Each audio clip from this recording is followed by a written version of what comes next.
Hello दोस्तों, स्वागत है आपका हमारे यूट्यूब चैनल्स पे। जैसा कि आपका एग्ज़ाम्स 23 साइंस का है, आपने अब तक 2 पेपर दे चुके हैं, मैथ्स एंड इंग्लिश। दोनों में आपने बहुत अच्छा बेहतरीन प्रदर्शन किया होगा और उसी के बेसिस पर मैंने आज साइंस के लिए आपके लिए एक बहुत ही अच्छा एक लास्ट मिनट टिप्स लेकर आया हूँ। आपको एग्ज़ाम में पेपर को कैसे अटेम्प्ट करना है, इसके लिए मैं आपके लिए बहुत ही बेहतरीन तरीके बताने आया हूँ। वीडियो को लास्ट तक बने रहिएगा और सीखते रहिएगा।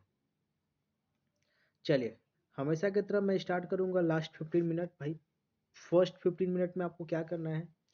फर्स्ट 15 मिनट आपको पता है कि ये स्मार्ट रीडिंग टाइम होता है। इसमें पूरे पेपर को अच्छे से केयरफुली पढ़ना है। फिर आइडेंटिफाई करना है कि कौन सा, मतलब आपको अच्छे से पता है। 1 मिनट उससे पहले मैं आपको कुछ बता दूँ। आपके साइंस के पेपर जो होंगे वो 3 पार्ट में डिस्ट्रीब्यूट होंगे। फर्स्ट वन इज फिजिक्स, दूसरे पार्ट में जो होंगे वो केमिस्ट्री होंगे, एंड तीसरे जो होंगे मेरे प्यारे बच्चे वो बायो होंगे। ठीक है, अब इन तीनों के बेसिस पे आपको 3 टाइप्स पैटर्न देखने को मिलेंगे। 3 टाइप्स पैटर्न देखने को मिलेंगे। वह पैटर्न बच्चे वन एक नंबर वाले सवाल होंगे जिसको हम लोग ऑब्जेक्टिव्स कहते हैं। फिर उसके बाद शॉर्ट आंसर टाइप्स, 2 से 3 मार्क्स वाले सवाल। फिर बाद मेरे बच्चे 4 से 5 मार्क्स वाले जो सवाल होंगे वे लॉन्ग आंसर क्वेश्चन रहेंगे। यही आपके पैटर्न रहेंगे। ठीक है, बात को समझिए। तो सबसे पहले आपको केयरफुली रीड कर लेना है और रीड करने के बाद मेरे प्यारे बच्चे आपको ये फिर देखना है कि कौन सा जो पेपर है, मतलब पेपर में जो साइंस है, में फिजिक्स है, बायो है, केमिस्ट्री है, वे कौन सा आपको मॉडरेट लग रहा है, कौन से क्वेश्चन टफ लग रहे हैं, कौन से क्वेश्चन ईजी लग रहे हैं। ठीक है, और हमेशा की तरह मैं आपको एक बात यही बोलूँगा मेरे प्यारे बच्चे कि जो सेक्शन आपको सबसे ईजी लगे, जिसमें आपको कॉन्फिडेंट ज़्यादा है, उसी को क्या कीजिए, सॉल्व करने की कोशिश किया कीजिए। Underline keywords like define, explain, draw, differentiate, calculate, इन सभी बातों पर जरूर ध्यान देंगे कि किस क्वेश्चन में आपको डिफाइन करने के लिए बोल रहा है, एक्सप्लेन करने के लिए बोल रहा है, डायग्राम ड्रा करने की ज़रूरत है, डिफरेंशिएट करने की ज़रूरत है, कैलकुलेट करने की ज़रूरत है। इन सभी बातों पे आप ध्यान जरूर देंगे। ठीक है, आगे देखते हैं बच्चे, how to attempt answer. Answer को कैसे अटेम्प्ट करेंगे, ये बहुत ही इंपॉर्टेंट है। सबसे पहले हम 1 to 2 मार्क्स वाले क्वेश्चन के लिए हम देख लें। मेरे प्यारे बच्चे, 1 से 2 नंबर वाले जो भी सवाल होंगे उसमें आपको पॉइंट वाइज आंसर लिखना है। हालांकि सब में पॉइंट वाइज आंसर लिखना है, टू दी पॉइंट लिखना है आपको। अननेसेसरी एक्सप्लेनेशन को अवॉइड करना है मेरे प्यारे बच्चे, ये आपके लिए खतरनाक साबित हो सकता है कि 2 नंबर के सवाल में आप 5 नंबर के पेपर के लिए लिखते चले जा रहे हैं। करेक्ट साइंटिफिक टर्म्स का यूज करेंगे। ठीक है, अब आगे आते हैं मेरे प्यारे बच्चे। अब देखिए, 3 से 5 मार्क्स वाले क्वेश्चन के लिए आपको क्या करना है, इस स्ट्रक्चर को फॉलो करना है।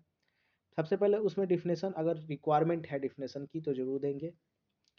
फिर उसके बाद एक्सप्लेनेशन करेंगे 2 से 3 क्लियर पॉइंट में। डायग्राम, अगर उसमें रिलेवेंट लग रहा है, आपको डायग्राम बनाने की जरूरत आपको समझ में आ रही है तो डायग्राम बनाएंगे। एग्जाम्पल देंगे अगर एप्लीकेबल होगा तब। पॉइंट में आंसर लिखने की कोशिश करेंगे, पैराग्राफ को अवॉइड करेंगे और इंपॉर्टेंट कीवर्ड्स को अंडरलाइन जरूर करेंगे। ठीक है, बात समझ में आया? आगे बढ़ते हैं। अब देखिए, तीसरा जो है ना, ये बहुत इंपॉर्टेंट है। डायग्राम ही आपको एक्स्ट्रा मार्क्स दिलवाएगा। डायग्राम ही आपको एक्स्ट्रा मार्क्स दिलवाएगा। अब डायग्राम कैसे बनाने हैं मेरे प्यारे बच्चे, ध्यान से देखिएगा। Neat and clear level diagram आपको बनाना है, बिल्कुल साफ सुथरा डायग्राम बनाना है। फिजिक्स के डायग्राम में आपको रे डायग्राम, इलेक्ट्रिक सर्किट के डायग्राम, बायोलॉजी में आपको हार्ट, आई, न्यूरॉन, ये सब के डायग्राम देखने को देखे जा सकते हैं। केमिस्ट्री में अपरेटस सेटअप करने के लिए मिला जा सकता है। डायग्राम बनाने के लिए आप पेंसिल का यूज करेंगे और जो उसका लेबल करेंगे वो हमेशा राइट साइड में कीजिएगा। ये नहीं कि पूरा एकदम कमल का फूल बना रहे हैं भाई, नहीं नहीं नहीं नहीं, ऐसे नहीं करना है आपको। वहाँ आपके पेंटिंग कंपटीशन नहीं हो रही है कि आप कमल के फूल बनाइएगा मेरे प्यारे बच्चे। सारे डायग्राम को जो लेबलिंग होगा वो राइट साइड में आप करके रखिएगा। क्लियर? अब देखिए न्यूमेरिकल फिजिक्स एंड केमिस्ट्री को कैसे भाई अटेम्प्ट करेंगे। इस फॉर्मेट को देखिएगा। सबसे पहले क्वेश्चन में क्या दिया है, गिवन एक्स फॉर एग्जांपल अगर मैं बात कर दूं तो आपके जो इमेज डिस्टेंस है उन सारे चीज़ों को आप लिख लीजिएगा एक जगह पे, क्या दिए हुए हैं, यू कितने दिए हुए हैं, वी निकालने हैं कि नहीं निकालने हैं, ठीक है, फोकल लेंथ कितने दे रहे हैं क्वेश्चन में। अब साथ ही साथ में ये सेंटीमीटर में दिए हैं, ठीक है, कि मीटर में दिए हैं, इन सब बातों का भी आप क्या कीजिएगा, ध्यान रखिएगा। उसके बाद आप फार्मूला लिखिएगा। फार्मूला आपको पता ही है मेरे प्यारे बच्चे, फार्मूला लिखना बहुत ही इंपॉर्टेंट है। बिना फार्मूला आप आगे नहीं बढ़िएगा, ठीक है। सबसे पहले आप गिवन को लिख लिए, उसके बाद फार्मूला लिखिएगा, उसके बाद सब्स्टिट्यूट कीजिएगा, ठीक है। फाइनल आंसर को यूनिट के साथ रिप्रेजेंटेशन जरूर कीजिएगा। यूनिट प्रॉपरली लिखना बहुत ही जरूरी है। आपको एक बार फिर से बता दें कि सीबीएसई मार्किंग स्कीम, सीबीएसई का मार्किंग स्कीम जो होता है वो बहुत ही इंपॉर्टेंट मायने रखता है।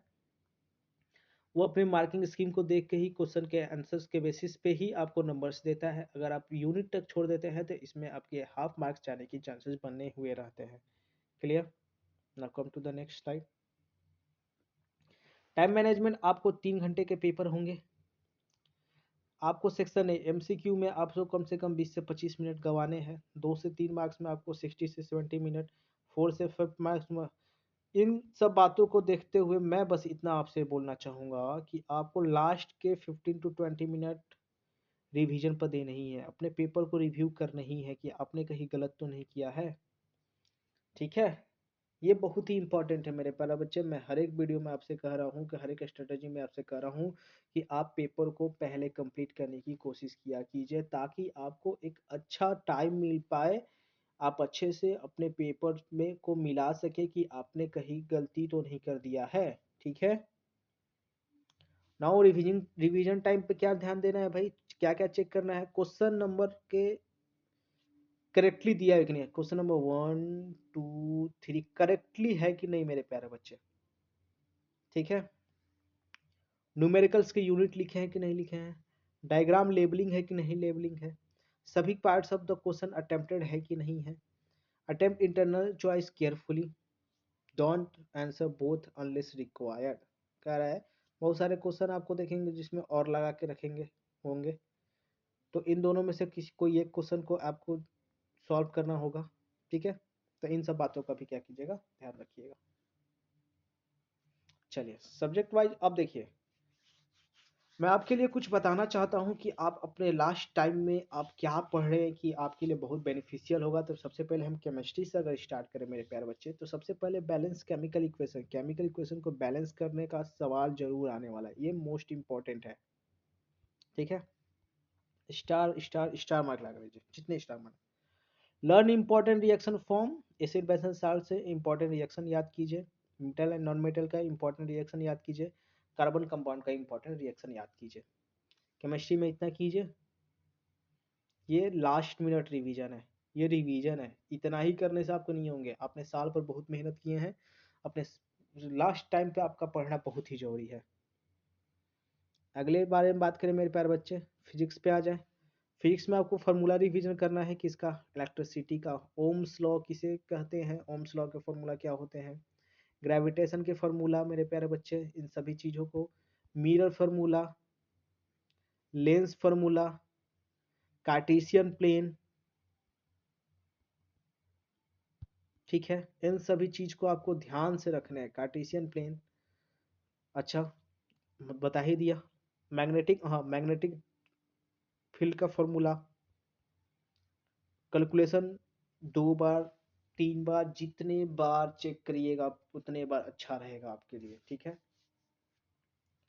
आगे, now come to the bio, focus on life process control and coordination, heredity and write steps in correct sequence. आपको बायोलॉजी में स्टेप बाय स्टेप सारे बातों को लिखना होगा और टू द पॉइंट, और बहुत करेक्ट सीक्वेंस में लिखना होगा, ठीक। कुछ कॉमन मिस्टेक है भाई, शॉर्ट आंसर के लिए हम पोथी पत्रा नहीं लिखेंगे, पहला तो यही बात है। यूनिट फॉरगेट करने का कोई गुंजाइश ही नहीं रखिएगा। डायग्राम में लेबल करना बिल्कुल भूलिएगा ही नहीं भाई साहब। कोई भी क्वेश्चन आपको टफ लग रहा है उस पर ज़्यादा समय नहीं गवाइएगा, स्पेस छोड़कर आगे बढ़िएगा। लिविंग क्वेश्चन अनआंसर्ड, ठीक है। सारे क्वेश्चन को अटेम्प्ट कीजिएगा, कोई क्वेश्चन अनअटेम्प्टेड नहीं होना चाहिए, सारे क्वेश्चन को अटेम्प्ट करना है, आए ना आए जो आ रहा है वो लिखेंगे, ठीक है। आपको पेपर को खाली छोड़ के नहीं आना है मेरे प्यारे बच्चे, ठीक। आगे फाइनल मोटिवेशन के बारे में बात करें प्यारे बच्चे, काम रही है शांति से पेपर दीजिएगा, सारे क्वेश्चन का अटेम्प्ट कीजिएगा। प्रेजेंटेशन बहुत ही इंपॉर्टेंट मायने रखेंगे, छोटे छोटे स्टेप्स आपको एक बड़े नंबर की ओर बढ़ाते चलेंगे, ठीक। एंड नाउ द लास्ट बच्चे मेरे प्यारे, all the best for your exams. अच्छे से तैयारी कीजिए, अच्छे से पेपर दीजिए एंड अच्छा नंबर लाइए, ठीक है। तब तक के लिए इतना काफ़ी है, इतने अच्छे से पेपर को दीजिए। हाँ एक बात और, क्वेश्चन को स्किप मत कीजिएगा मेरे प्यारे बच्चे, क्वेश्चन को अटेम्प्ट की ना कीजिए, कोई क्वेश्चन नहीं छोड़े, और लास्ट टाइम में रिवीजन के लिए टाइम जरूर निकाल के बताइए। तब तक के लिए चलते हैं, मिलते हैं अंतिम वीडियो में, अगले वीडियो में। तब तक के लिए बने रहिए चैनल्स के साथ, वीडियो को लाइक कीजिए, अपने दोस्तों के साथ शेयर कीजिए और चैनल को सब्सक्राइब भी कीजिए। तब तक के लिए धन्यवाद, थैंक यू।